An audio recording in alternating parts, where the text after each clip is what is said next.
Olá pessoal, eu sou o professor Edipo Moura. Eu vou estar com vocês aqui nessa disciplina de qualidade no atendimento do curso Técnicos em Serviço de Condomínio.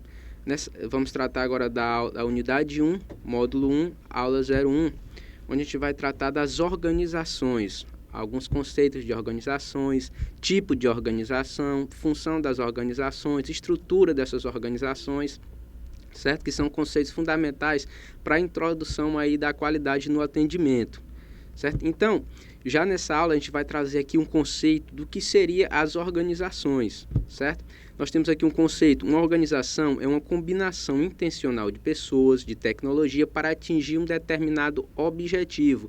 Então, essa organização de pessoas, de tecnologia, de bens que visam um objetivo comum é o que a gente chama de organização, de organizações. Uma empresa é uma organização, também é uma divisão, um departamento ou seção dentro de uma organização maior.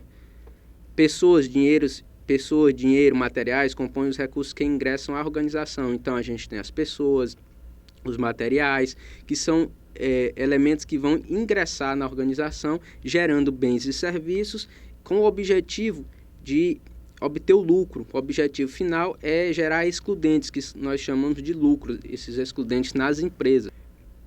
As organizações, elas surgiram, uma das justificativas da existência das organizações é de que certas metas só podem ser alcançadas mediante a ação convergente de grupo de pessoas.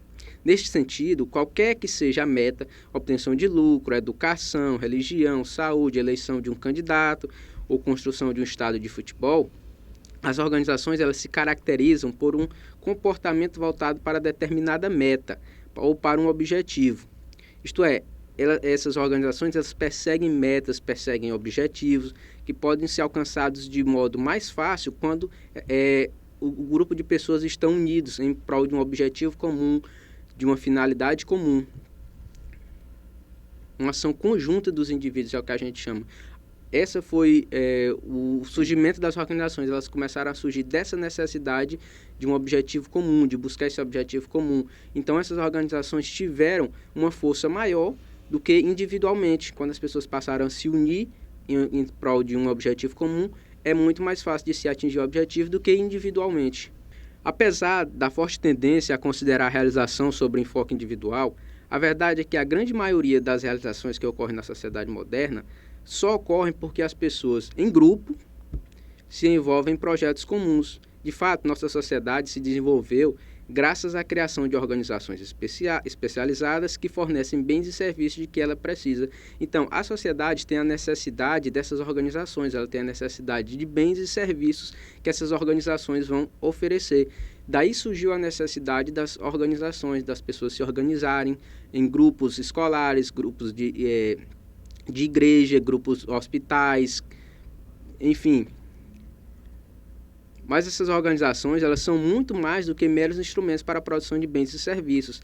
Elas criam também um ambiente em que a maioria de nós passa a vida. E, nesse sentido, tem uma grande influência sobre o comportamento humano. Então, essas organizações, para a gente, elas são um ambiente.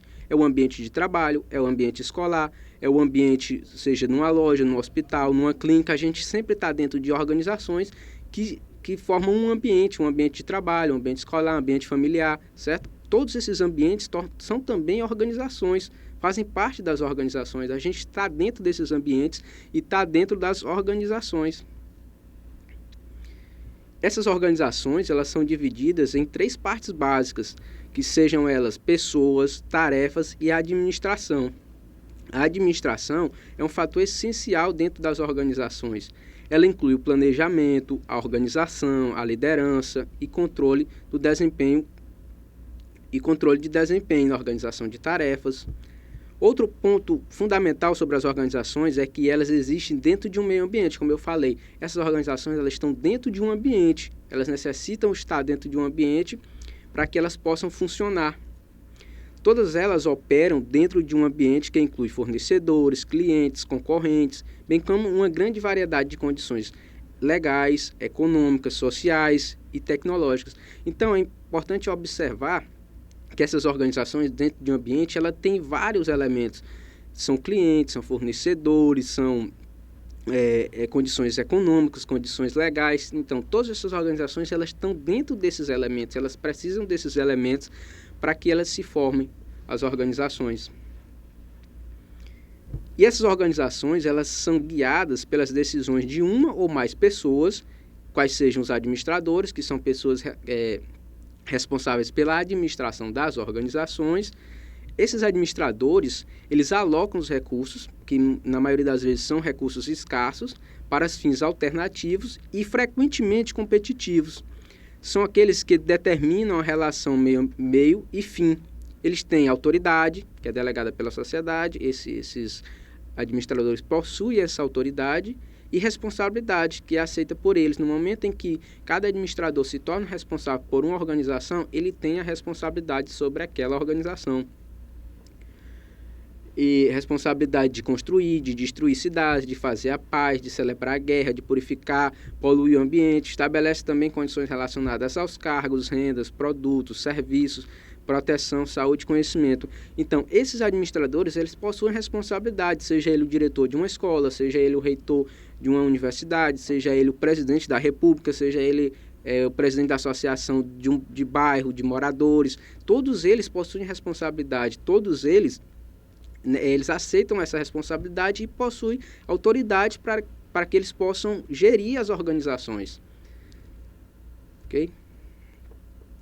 Então, essas organizações, elas possuem características comuns nas organizações, que são eles o comportamento, a estrutura e processos. É evidente que se pode pensar numa organização em termos de estrutura e forma, sem considerações sobre pessoas. Realmente, as organizações ideais dos primeiros teóricos da administração foi concebida sem que houvesse considerações específicas sobre as pessoas. Então, os teóricos mais clássicos, mais antigos, eles não consideravam as pessoas nas organizações. Eles consideravam a estrutura, a forma dessas organizações. E eles julgavam, importante notar, uma organização que estivesse plenamente apta à consecução de suas metas. As pessoas deveriam ajustar-se ao plano ou ao design logo que ele surgisse. Então, as pessoas é que teriam que se adaptar às organizações, ele não levava em consideração as pessoas. A principal crença dos autores modernos é de que o comportamento humano é importante para a eficácia de qualquer organização. As pessoas são um recurso comum a todas as organizações. Não existe uma organização sem pessoas. Então, esses autores modernos, eles consideram as pessoas como um elemento fundamental dentro das organizações. Como a gente falou, não existe organização sem pessoas. As pessoas, os recursos humanos são indispensáveis em qualquer organização e são elementos fundamentais dentro da organização. Ok?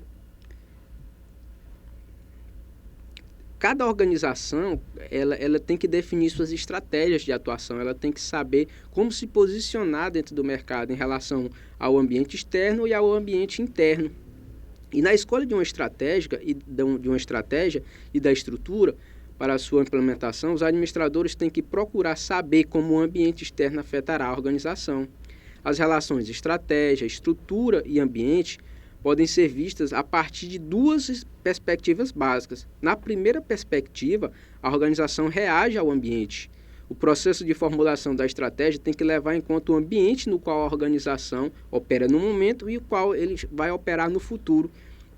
Então, nessa primeira concepção, leva-se em consideração o ambiente, o momento em que a organização está e o momento que ela vai estar posteriormente no futuro. Isso é levado em consideração com essa primeira perspectiva. Numa segunda perspectiva, a organização age porque o processo de formulação da estratégia envolve a escolha do ambiente em que a organização operará mais em longo prazo, ou seja, a organização já traça um plano de longo prazo e ela vai operar dentro desse plano, certo? Essa é uma segunda perspectiva. Essa definição de estratégia de uma organização será influenciada pelas oportunidades, pelas ameaças de seu ambiente externo, pelos objetivos, valores, crenças, seus membros, especialmente a direção, certo? O que a direção decidir, os seus membros, vão ser levados em consideração esses fatores na definição de estratégia. e por seus pontos fortes e fracos, aquilo que a organização tem de bom e aquilo que a organização tem de ruim, os seus pontos fortes e os seus pontos fracos, personificados por seus membros e derivados de sua história. Esta estratégia, por sua vez, tem 3 efeitos mutuamente compatíveis e que se reforçam a estrutura de uma organização. A estratégia ela define as tarefas. Durante essa definição de estratégia, é definido as tarefas, é definido também a estratégia que influencia a escolha da tecnologia, do pessoal apropriado na execução dessas tarefas e, por sua vez, influencia a estrutura apropriada. Então, essa definição de estratégia vai definir o que? As tarefas, a tecnologia, o pessoal que vai fazer parte das organizações. A estratégia determina também o ambiente específico no qual a organização operará. Isso também influencia a sua estrutura. Então, 3 elementos vão ser definidos na estratégia: as tarefas, a influência da tecnologia, do pessoal e o ambiente em que a organização vai se encontrar, no ambiente em que ela vai operar. Tá certo? Nós temos alguns tipos de organização. Algumas classificações de organização. As organizações elas podem ser classificadas segundo a estrutura em 3 tipos básicos, que são a organização linear, a organização funcional e a organização linha-staff. Certo? Vamos falar um pouco aqui da organização linear. A organização linear é uma estrutura organizacional mais simples, baseada na autoridade linear. A autoridade linear é uma decorrência do princípio da unidade de comando. Significa que cada superior tem uma autoridade única e absoluta sobre os seus subordinados, que não reparte com ninguém. Então, essa estrutura linear, essa organização linear, ela tem uma unidade de comando, ela tem um chefe máximo que vai dirigir a organização e os funcionários, os servidores, vão obedecer às organizações do chefe máximo dessa organização sem contestação, certo? Ela tem suas origens na organização dos exércitos antigos, que tinham comando, e nas organizações eclesiásticas dos tempos medievais. Entre o superior e o subordinado existem linhas diretas e únicas da autoridade, que significa o direito organizacional de exigir o cumprimento de ordens e execução de tarefas. Então, tínhamos uma linha de comando nos exércitos, nessas estruturas eclesiásticas, onde o comandante é que ia definir o que os subordinados iriam fazer e eles só teriam que atender. É uma organização linear de execução de responsabilidades, de atribuição de tarefas e de atividades de responsabilidades. Tá ok? Temos também a organização funcional. A organização funcional é uma estrutura organizacional que aplica o princípio fundamental ou princípio da especialização de funções. Nessa organização funcional, nós vamos ter uma separação baseada em funções, naquelas funções administrativas, funções operacionais, funções de direção, certo? Então, cada um dentro do ambiente das organizações vai ser responsável por uma função específica e vai desempenhar aquela função específica. Essa é uma organização funcional. Na organização staff, o staff, ou também conhecido como assessoria funcional, decorre do princípio que separa, distingue e especializa, inclui os serviços de especialização técnica e consultoria. Então, a organização staff vai ser um serviço de organização de consultoria, onde ele vai buscar auxiliar, onde ele vai buscar assessorar a direção, assessorar a alta cúpula da organização, da administração, certo? Então, baseado na estrutura, nós temos esses 3 tipos de organização: organização linear, organização funcional e organização linha-staff, certo?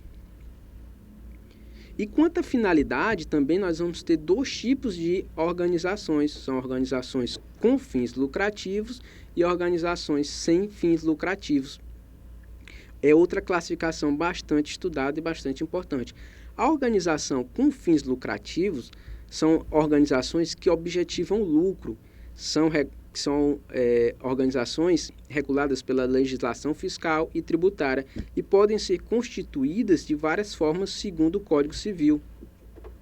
Entidades sem fins lucrativos são entidades de direito Entidades sem fins lucrativos são aquelas entidades de direito privado, dotadas de personalidade jurídica e caracterizada pelo agrupamento de pessoas para a realização e consecução de objetivos e ideais comuns, sem finalidade lucrativa.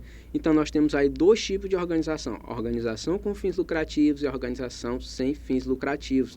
A organização com fins lucrativos, elas vai justamente seguir uma legislação fiscal, uma legislação econômica. Ela vai buscar o lucro, o objetivo dela é o lucro. A organização sem fins lucrativos, não. O objetivo dela é um objetivo social, ela não objetiva o lucro, é a consecução de lucro em primeiro momento. Nós temos alguns exemplos e alguns objetivos das entidades sem fins lucrativos.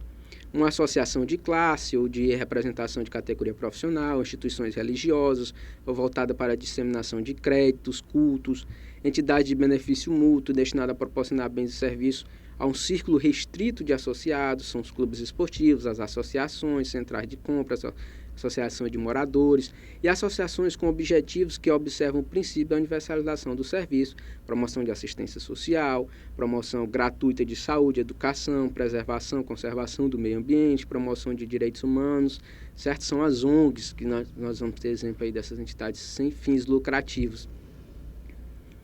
Ok, pessoal? E aqui nós vamos encerrando essa primeira aula, que a gente tratou das organizações. É interessante que vocês respondam aí os fóruns, os exercícios, mandem dúvidas nos fóruns, certo? Aqui está o meu e-mail para contato, meu e-mail é edipo.rocha@ifpi.edu.br. Qualquer dúvida a gente vai estar tirando lá no e-mail, certo? Muito obrigado pela atenção e até o próximo encontro.